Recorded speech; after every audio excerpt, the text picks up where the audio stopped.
উত্তরবঙ্গের কুড়িগ্রাম জেলার রাজীবপুর উপজেলা ব্রহ্মপুত্র নদের বুক চিরে জেগে ওঠা এক জনপদ চর সন্ন্যাসীকান্দি। নদীর প্রবল স্রোত, ভাঙন আর নতুন করে জেগে ওঠার চক্রে এই জনপদের জীবন যেন প্রতিনিয়ত বদলে যায়। প্রকৃতির সঙ্গে লড়াই করেই এখানে গড়ে উঠেছে মানুষের বসতি, জীবন আর স্বপ্ন। ভোরের আলো ফুটতেই চর জুড়ে শুরু হয় জীবনের কর্মযজ্ঞ। নারীরা ব্যস্ত থাকেন রান্না, ঘর সামলানো আর সন্তানদের দেখাশোনায়। কেউ নদীতে নামছে মাছ ধরতে, আবার কেউ বা গরু ছাগল নিয়ে যান চর জুড়ে বিস্তৃত ঘাসের মাঠে। নদী এখানকার মানুষের জীবিকা, আবার নদী তাদের সবচেয়ে বড় শঙ্কার নাম। চর সন্ন্যাসীকান্দির মানুষের প্রধান জীবিকা কৃষিকাজ ও মৎস্য শিকার। গ্রামীণ জনপদের মানুষরা কতটা সাদামাটা জীবনযাপন করে, আসলে এটা হচ্ছে সোলার বেড়া নির্মিত একটি রান্নাঘর।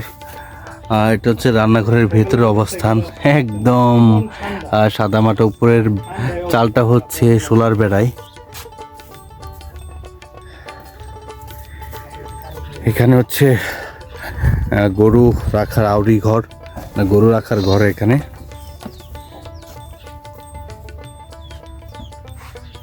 সামনে রাখা রয়েছে খড়, শুকুতে দেওয়া হয়েছে। আর এখানে কি নদীর পাড়ে যাইতেছেন? জি, নদীর পাড়ে যাবো। লগি দেখতেছি না, আর লগি বইটা। কোথায় যাবেন এখন? আমি যাবো রাজীবপুর ভাই, সারের জন্য ভাই। সারের জন্য?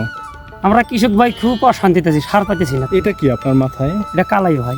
কালাই কি বিক্রি করতে যে যাবেন? বিক্রি করবো আচ্ছা, কালাইয়ের দাম কেমন এখন? ভাই এটা 4000 টাকা মন বিক্রি করা। 4000? এটা কি বিছন কালাই নাকি খাওয়ার এটা জন্য? বেচনও হবে, খাওয়া হবে। ও আচ্ছা আচ্ছা, ঠিক আছে। আমরা তো ভাই খুব ভ্রমণ আছি, আমরা তো এই আব্দুল ওয়াহেদ কাকার পেছনে আমরা যাচ্ছি তার বসত বাড়ির দিকে। চরের সাদামাটা এক গ্রামীণ বসতি। 14 ভাঙায় দেওয়ার পর চাচা এই বাড়িতে অবস্থান করছে গত 4 বছর থেকে। উপরে ঝুলছে কচি লাউ আর নিচে আউড়ি ঘরের নিচে বাঁধা গবাদি পশু। মাঝখানের এক ছোট সরু পথ দিয়ে আমরা প্রবেশ করেছি চাচার বসতি বাড়িতে। খুবই সুন্দর সাজানো গোছানো চোরের এক গৃহস্থ বাড়ি। নিজেদের জমি জমা না থাকলেও তারা এই চরগুলোতে অন্যের জমিতে আশ্রিত বা অল্প কিছু টাকা পয়সার বিনিময়ে বাড়িঘর করে বসবাস করে অন্য আরেকটা ভাঙনের আগে পর্যন্ত। আবারও হয়তো ব্রহ্মপুত্র নদের ভাঙনের কবলে পড়ে এই বসতি বাড়িগুলো এখান থেকে টান দিয়ে নিতে হবে অন্য কোনো জায়গায়। এভাবেই বছরের পর বছর ভাঙা গোড়ার মধ্য দিয়ে চলছে এই চরের মানুষের জীবনযাপন। সামনে একটি ঘর, উপরে টিনের চাল থাকলেও চারপাশে সোলার বেড়া। মানুষের বসত বাড়ি যেমনই থাকুক, এই মানুষগুলোকে চলতে ফিরতে পোহাতে হয় বিভিন্ন অসুবিধা। এখান থেকে ওপারের বাজারে যেতে হলে এই মানুষগুলোর একমাত্র ভরসা খেয়া নৌকা। চাচা, আজকে তো হাটবার, হাটে যাবেন আজকে? কয়টার দিকে যাবেন হাটে? 12টার দিন 2টার দিকে। আপনার কি যে বাজার ঘাট যেগুলা করেন এগুলা কি প্রতি হাটবারেই যায় করেন? হাটে জানাই প্রতিদিন যাওয়া লাগে, পয়সা বলতে যদি কম না কামাই জানাই কম লাগে, কামলা জানা লাগে, খুব দুঃখ। মানে যখন যেভাবে সুবিধা হয় ওইভাবে আর কি। কি করা। হঠাৎ করে যেমন আজকে হাটবার, কিন্তু এমন একটা সময় হঠাৎ করে মেহমান চলে আসলো, তখন আসলে কি পরিস্থিতি হয়? তখন খুব অসুবিধে হয় বাবা, হাট ছাড়া তো কোনো হাট উপায় ছাড়া নেই। তো উপায় নেই। আচ্ছা,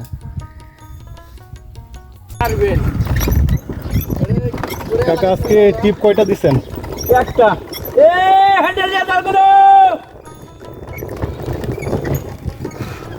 চড়ে হাঁটতে হাঁটতে আমরা এই মুহূর্তে একটি ঘোড়ার গাড়ির সওয়ারি হয়েছি। এই গাড়িতে করে আমরা চোরের আরো ভেতরে যাওয়ার চেষ্টা করি। চরাঞ্চলগুলোতে নারী পুরুষ সহযোদ্ধা হিসেবে কাজ করে সংসারের জন্য। এখন তো আপনাদের ব্যস্ততা কি ধান নিয়ে না? এখন আর কি কি আবাদ মৌসুম গড়ে উঠবে এই সময়টা? আচ্ছা, আপনাদের এই চরে পাট কেমন হয়? পাট এবার পাক তো ভালোই হয়েছে ঠান্ডা জন গাড়ি নাই তাই আর বাদাম বাদামের আবার এবার ভালোই দেখি বাদামটা তো সাধারণত যে এটা নতুন চরে হয় না, একদম যেটা চর যাচ্ছে তাতে আপনারা কেমন আছেন এই চরে আসলে? দিলি মোটামুটি ভালোই কারেন্ট তো নাই এখানে, এখানে এখানে কারেন্ট নাই কারেন্ট তো যখন সন্ধ্যা হয় তখন আসলে আলোটা কিভাবে জ্বালানো হয়? কুপিতে জ্বালায় কুপিতে চলে। আপনাদের যে বাচ্চা কাচ্চা এরা কি স্কুলে যায়? এই জায়গায় শিক্ষার মর্যাদা একটু কমে, কারণ তো চলে মানুষ চলে মনে করি স্কুল তারপরে মাদ্রাসা এগুলো একটু কমে, ওই পাশে একটা মাদ্রাসা আছে। তো ওরা অনেকেই তো স্কুলে যাইতেই পারে না।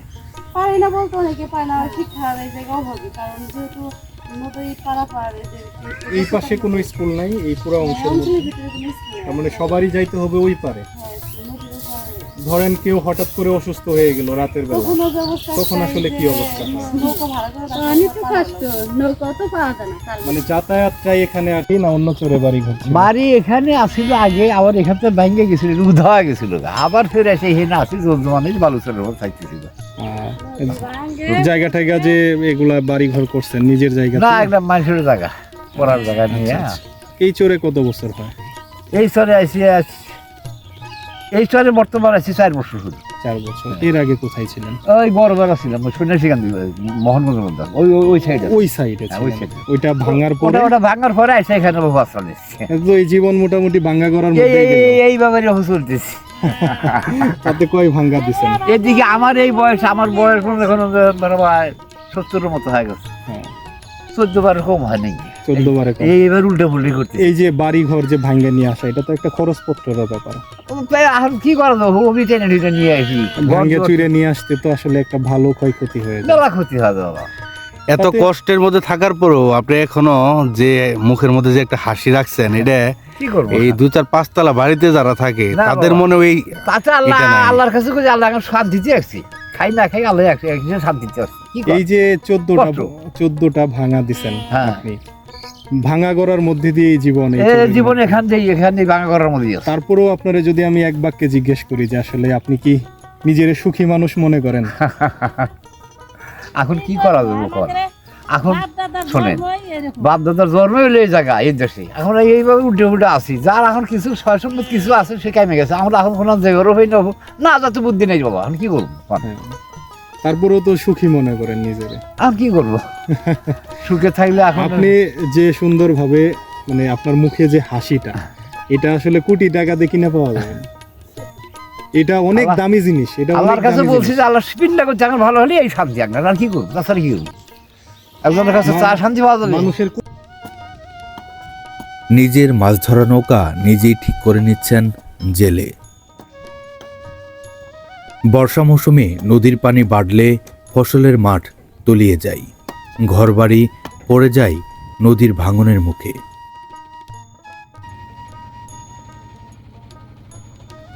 কুড়িগ্রাম জেলার রাজীবপুর উপজেলার নয়ারচর খেয়াঘাট থেকে আমরা রওনা দিলাম চর সন্ন্যাসীর উদ্দেশ্যে। খেয়া নৌকায় বসে বন্ধুদের সাথে আড্ডা দেওয়ায় ব্যস্ত শিশুরা। পাশেই আরেক শিশু পরম মমতায় রুটি খাচ্ছেন। খরস্রোতা ব্রহ্মপুত্র নদ এখন অনেকটাই শান্ত, কারণ এখন হেমন্তের শেষের দিকে। কোনো এক চর থেকে আসা খেয়ানৌকা এগিয়ে চলছে ঘাটের দিকে। চর সন্ন্যাসীকান্দির প্রথম খেয়াঘাটে নেমে গেল 2 জন যাত্রী। আমরা যাব দ্বিতীয় ঘাটে। চরাঞ্চলগুলোতে গেলে কর্মজীবী ব্যস্ত মানুষদের দেখা মিলবে। আমাদের খেয়ানৌকার পাশ দিয়ে আরও একটি খেয়ানৌকা এগিয়ে চলছে কোনো এক ঘাটের দিকে।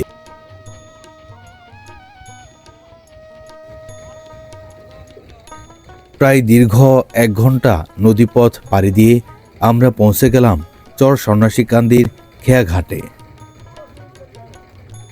চরাঞ্চলের ঘাটগুলো সকাল হতে শুরু করে সন্ধ্যা পর্যন্ত কর্মব্যস্ত কর্মচঞ্চল মানুষদের পদচারণায় নতুন প্রাণ খুঁজে পাই। খেয়া নৌকা থেকে নামার পরপরই কেউ বা ছুটে চলছেন নিজের বাড়ির দিকে, আবার কেউ বা আবাদি জায়গা জমিতে কাজ করার জন্য।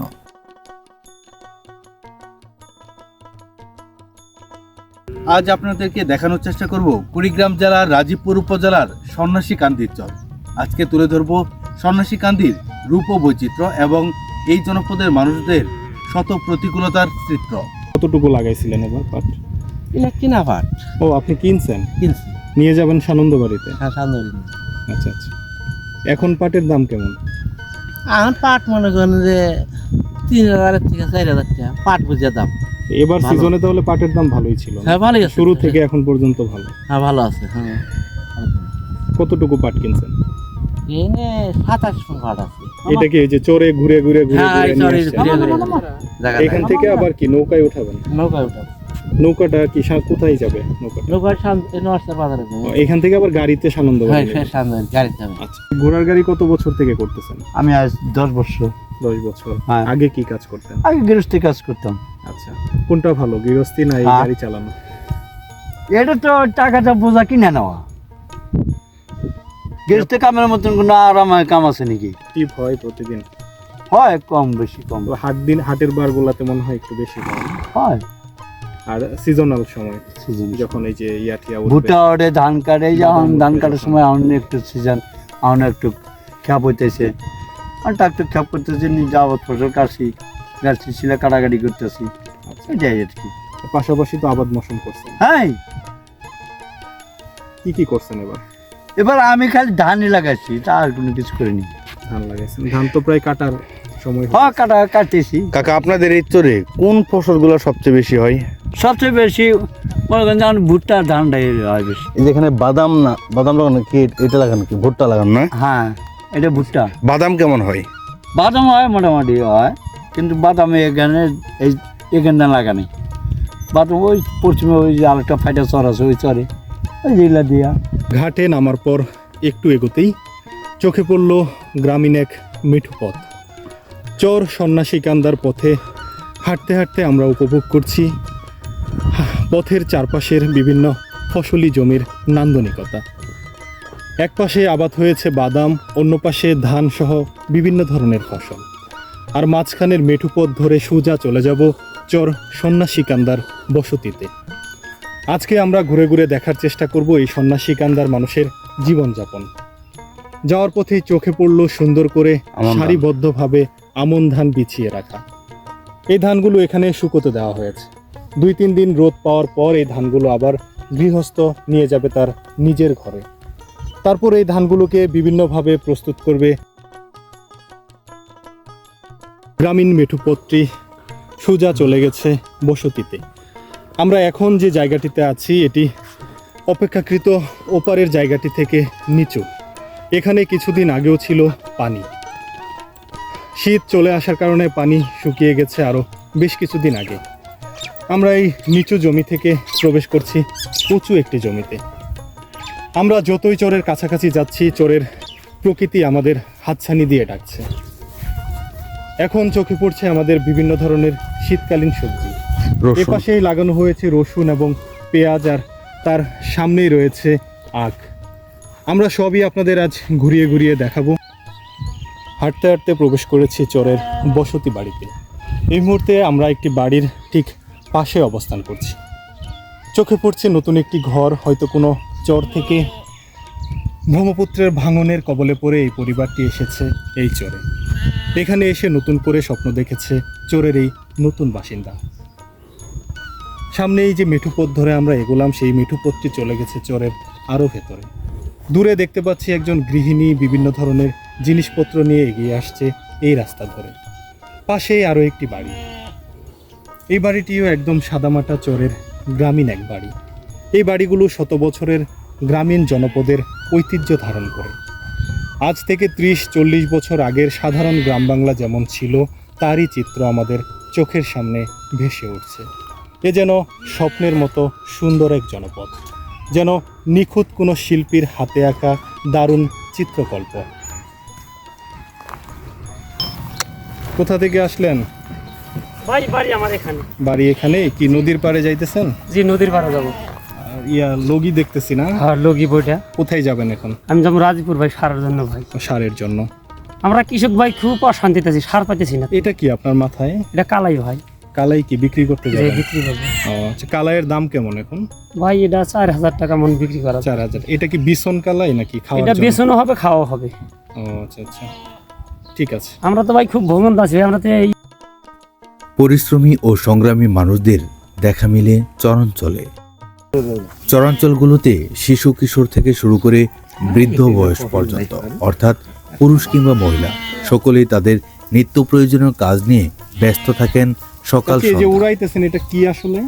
মাসকালাই। মাসকালাইয়ের ওই ইয়াগুলা না? হ্যাঁ, বুঝি ওগুলো। ও ভুসি, এগুলা কি রান্না বান্নার জন্য? হ্যাঁ, গরু বছরে খাবো। রান্না করা যায়, গরু খায়। এটার মধ্যেও কি মাসকালাই বের হবে? হ্যাঁ হ্যাঁ। কিছু আছে না? কিছু আছে, হ্যাঁ। আসলে চরাঞ্চলের মানুষরা কতটা সাদামাটা জীবনযাপন করে সেটা কেবলমাত্র তাদের কাছে গেলেই বোঝা যায়। নিজেদের থাকার জন্য সোলার বেড়ায় নির্মিত একটি নতুন ঘর তৈরি করে নিচ্ছেন এই জনপদের একটি পরিবার। রোদ ঝড় বৃষ্টি উপেক্ষা করে তারা জীবনকে এগিয়ে নিয়ে যাচ্ছে। এটি হলো এই জনপদের একটি পরিবারের বসতি ঘর, যেটা খুব সুন্দর করে সাজিয়ে গুজিয়ে রেখেছে, যদিও তারা শত প্রতিকূলতার মধ্য দিয়ে জীবন কাটিয়ে দিচ্ছে।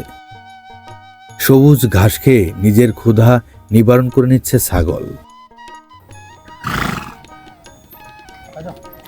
কাকা পাট নামানো শেষ? এখন তো আপনার ঘোড়া গাড়ি যাত্রী হবো, দাঁড়ান, আপনার ঘোড়া গাড়িতে উঠবো এখন। আবার নিয়ে যান।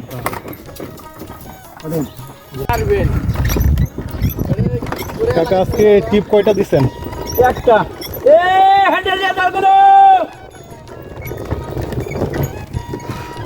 চড়ে হাঁটতে হাঁটতে আমরা এই মুহূর্তে একটি ঘোড়ার গাড়ির সওয়ারি হয়েছি। এই গাড়িতে করে আমরা চোরের আরও ভেতরে যাওয়ার চেষ্টা করব এবং আপনাদের দেখানোর চেষ্টা করব চোরের মানুষের প্রতিদিনকার যে দৈনন্দিন কর্মকাণ্ড, কীভাবে আছে এই চোরের মানুষ, কীভাবে চলছে তাদের জীবন সংসার, এটাই আজকে আপনাদেরকে দেখাবো সাথে এই ঘোড়ার গাড়িতে করে। কাকার ঘরটা কোন পাশে? ওই পশ্চিম বাংলার পশ্চিম, ওই পশ্চিম। আর কি কাকা বাড়ির দিকে যাচ্ছেন? হ্যাঁ। এই যে ধানের আটিগুলা চারপাশে, এগুলা টিপ দেন। হ্যাঁ। গ্রামীণ জনপদগুলোতে এখন চলছে আমন ধান কেটে ঘরে নেওয়ার পালা। তাতে এই পেশার সাথে কতদিন থেকে আছেন? 5 বছর। 5 বছর। তাতে কেমন হয় ট্রিপ আসলে? এই 200 বাড়ি খরচ চলে আর কি। মানে এই অল্প দিয়ে কি চলে? হ্যাঁ। মানে ওইভাবেই মানায় নিছেন আর কি। হ্যাঁ। এমনি থেকে আবাদ মৌসুম করাই? আবাদ মৌসুম করি। মানে আবাদ মৌসুমের পাশাপাশি এই ঘোড়ার গাড়ি। হ্যাঁ। চড়ে এসে দেখা হলো একজন ভাইয়ের সাথে। হ্যাঁ। অল্প বয়সেই নিজেকে মানিয়ে নিয়েছে জীবন যুদ্ধের সাথে। সে গত 5 বছর থেকে এই ঘোড়ার গাড়িটি চালাচ্ছে এবং প্রতিদিন এখান থেকে যে আয় হয় তা দিয়ে তার সংসারের কিছুটা অংশ চলে, আর পাশাপাশি আবাদ মৌসুম থেকে যে অর্থ উপার্জন হয় তা দিয়েই চলছে তাদের জীবন সংসার। এখন কোথায় যাবেন? এখন বাড়িতে যাবো। বাড়িতে। তারপর থাকেন আসলে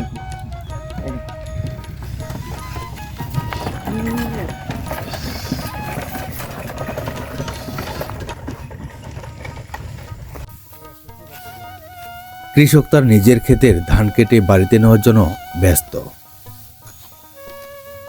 শিক্ষা চিকিৎসা এখানকার মানুষের জন্য বড় চ্যালেঞ্জ। বর্ষাকালে নৌকায় একমাত্র ভরসা এই জনপদের মানুষের জন্য। অনেক শিশুকে নদী পেরিয়ে যেতে হয় স্কুলে। দিক যায় এক সন্ধ্যা, কোনো জায়গায় যায় 2 সন্ধ্যা, কোনো জায়গায় যায় 1 সন্ধ্যা, আবার আমাদের জায়গায় যায় না। এটার কোনো ঠিক নেই, এক জায়গায় এক, তার মানে এক এক পাড়াতে নিয়মটা এক আলাদা জায়গায় এক আলাদা। নিয়ম। আমাদের এখানে জানা এই যে এই গ্রামে আবার 1 সন্ধ্যা খাওয়ানো যায়। বুঝছেন? নদীর জায়গায় নিজে কি আবাদ মৌসুম করছেন? না, আমার আবার টাবাদ নেই, সব নদী চলে গেছে। বাকি সময়টা কি মানে কাজকর্ম করেই চলে আর কি? হ্যাঁ, বাকি 2-1টা গরু আছে বাকি। তাতে কেমন আছেন আসলে এই চরে? খুব ভালো চলে, মোটামুটি ভালো। এই কামলা গেছি, বিকেলবেলা যাম গরু চারটে ঘাস ঘুষ তুলবো, গরু খাওয়ামো, মোটামুটি মনে করেন যে একটা গরু পাললে বছরে 50,000 60,000 আইছে। এটাতে আমাদের বছরে বউ পোলাহান থাকে, পোলাপান লেখাপড়া করাই, বিড়ি বাস্তি বিয়ার শাদি দেওয়া লাগে, টাকার দেওয়া লাগে, জামা জি করে দিই, এ আলু হরি আছে। আচ্ছা, মানে পুরোটাই হচ্ছে গরু পুরোটাই বাছুর আমাদের আর এই কাজের উপর। হ্যাঁ। এই চরের মানুষ স্বপ্ন দেখে তাদের সন্তানরা একদিন আলোর পথে হাঁটবে। আছে গ্রাম করছে তাদের একটু মনে করেন যে যেমন কম, আদিবাদী সব করতেছে, পর বন্ধক নিয়ে করতেছে। মানে কৃষকরা বেশিরভাগ সময় আদি নিয়ে, হ্যাঁ, আদি বন্ধক এভাবে নিয়ে করতেছে। এইখানে কি আসলে ওই যে গরু ছাগলও আদি চলে? হ্যাঁ, এই চরে? এখানে গরু ছাগল আদি বেশ পালতেছে, নিজেরাও কিনা পালতেছে, আচ্ছা, মানে মিলেমিশে মিলেমিশে আছে। সামর্থ্য অনুযায়ী। হ্যাঁ। পাশেই যে ব্রহ্মপুত্র নদ, এখানে আসলে কি ধরনের মাছ পাওয়া যায় বর্তমানে? এখানে মাছ মনে করেন বিভিন্ন জাতের, এখন মাছ পাওয়া যায় না, এক মাইরে মুইরে কারেন্ট জাল দেয়, বল মাছ পাওয়া যায়, আইর মাছ পাওয়া যায়, তারপর আছে বড় বড় পাঙ্গাস, তারপর আছে বাগাই, এগুলো পাওয়া যায় এই ব্রহ্মপুত্র। কিন্তু এখন অনেক কম। এখন কম, মাইরে মাইরে শেষ করে। যারা আসলে মানে মাঝি বা জেলে, যারা মানে মাছ ধরার উপরেই যারা নির্ভরশীল, তাদের অবস্থাটা কেমন আসলে, যেহেতু মাছ কম এখন? অবস্থা মনে করেন কমই। আগের গেরস্ত মানুষ যে হয়েছে, গেরস্ত মানুষে মনে করেন ফর্মাল দেয়া, কারেন্ট জাল দেয়া, কারেন্ট কিবা করে বলে মাছ মারে, হারে মারে শেষ করে যায়। আসল জেলেরা মাছ কমই পায়, মাছ কমই পায়। হ্যাঁ। প্রকৃতির দিক থেকে চর সন্ন্যাসী কান্দি অনন্য। বর্ষায় থই থই পানি, শীতে বিস্তৃত বালুর চর, নদীর বুকে ভেসে ওঠা সূর্যাস্ত, সব মিলে এক অপূর্ব সৌন্দর্য। এবার বন্যা না হতে মনে হয় বৃষ্টি সেগুলা বেশি দেওয়া লাগবে। তাতে তারপরও তো আলহামদুলিল্লাহ ভালো। মেশিন কি আপনার? কত কেমন টাকা দেওয়া লাগে? 1600 কি কতটুকু জমির উপরে? বিঘার উপরে, বিঘা 1600। তাতে চড়ে তো ভালোই আছেন। আচ্ছা, কাজ করে। বেশিরভাগ কৃষকরা ব্যস্ত তাদের নিত্য প্রয়োজনীয় কাজ, সেই সাথে তাদের আবাদি ফসল ঘরে তোলার কাজে। ভোরের কুয়াশা আর সন্ধ্যার লাল আভা যেন এই চরকে করে তোলে আরো মায়াবী। বসত বাড়ির ভিতর থেকে দেখানোর চেষ্টা করব এই বাড়িটির বর্তমান পরিস্থিতি। এখন চরের মানুষের ব্যস্ততা নানাবিধ কাজে, যার কারণে সকালের এই সময়টিতে মানুষের ঘরে থাকার কথা নয়। আমরা এই বাড়িতে এসেও ঠিক তাই দেখতে পাচ্ছি। বাড়িতে ওইভাবেই কেউ নেই, কারণ সবাই মাঠে কাজে ব্যস্ত। সামনেই সুন্দর একটি মাটির চুলা। সকালবেলাও এই চুলাই হয়েছে রান্না। খাওয়া দাওয়া করে চরের বাসিন্দারা চলে গেছে মাঠে, আবারও ফিরবে দুপুর অথবা দুপুর গড়িয়ে যখন বিকাল হবে সেই সময়টাতে। এই মানুষগুলোর খাওয়া দাওয়া অনেকটা নির্ভর করে তাদের কাজের উপর। কাজ শুরু বা শেষের উপর নির্ভর করেই এই মানুষের খাওয়া দাওয়া চলে। এখন বাড়িতে সেইভাবে কারোরই উপস্থিতি নেই।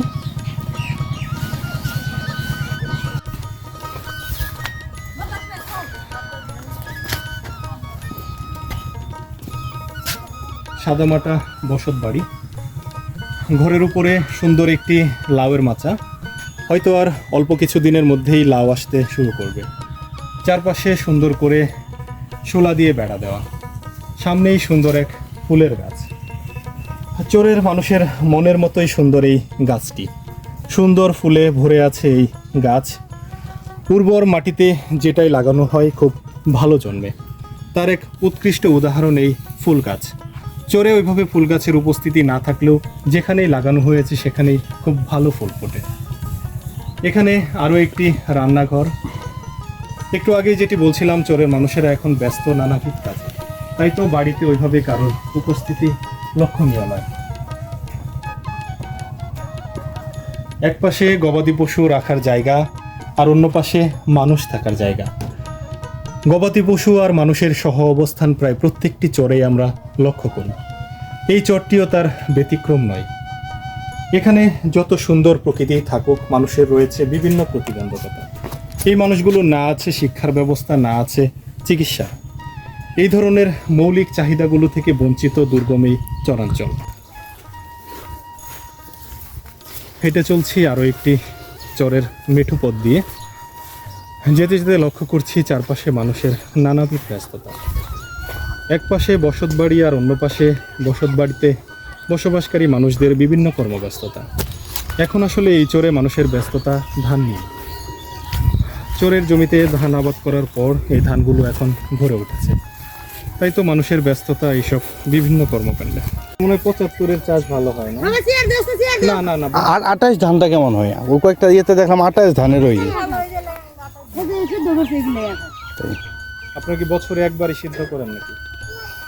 এই যে এখন সিদ্ধ করে নিব, আবার জ্যৈষ্ঠ মাসে কেরা আছে কেরা নাই, জ্যৈষ্ঠ মাসে সিদ্ধ করে দিই। যার যেভাবে সুবিধা হয় না। ধান কি নিজেদের জমি থেকে আসছে নাকি? হ্যাঁ। এখন যে এই যে ধান কাটার পরে এই জমিগুলোতে কি লাগাবে? ভুট্টা লাগে। ভুট্টা লাগাবে। ভুট্টা মনে হয় ভালো হয় আপনাদের এই চরে। আমাদের যে বন্যা করে ভুট্টা উঠবে কি মাসে? ভুট্টা হবে ফাল্গুন মাসে। আচ্ছা, আপনাদের এই চরে শিক্ষা প্রতিষ্ঠান আছে? শিক্ষা প্রতিষ্ঠান পাওয়া মনে করে স্কুল নাই এই জায়গা। একটা মনে হয় মাদ্রাসা আছে, নুরানি মাদ্রাসা। এছাড়া সরকারি মানে প্রাইমারি স্কুল নাই? না না না, এখানে না আছে ওই যে বাঙ্গালপাড়া। আপনাদের বাচ্চা কাচ্চারা কি পড়াশোনার সুযোগটা পায়? এই যে মাদ্রাসা ভর্তি করে দিচ্ছে। মাদ্রাসা কি পর্যন্ত এটা? মাদ্রাসা গিয়ে কোন বার কিন্তু পড়া 5 এর পরে পড়তে হইলে কারোর ওই পারে যাইতে হবে। আর প্রাইমারি পড়তে গেলে তাহলে ও পারবে না। তার মানে এই মানে আপনাদের এই যোগাযোগটাই সব থেকে বড় সমস্যা। হ্যাঁ হ্যাঁ হ্যাঁ, চরের মধ্যে এই সমস্যা বেশি। কেউ যদি হঠাৎ করে অসুস্থ হয় তাহলে উপায়টা কি? একবারে খালি উপায় নেই। এরকম হয় না যে অনেকে অসুস্থ হয়ে মারা গেছে, চিকিৎসা পায়নি?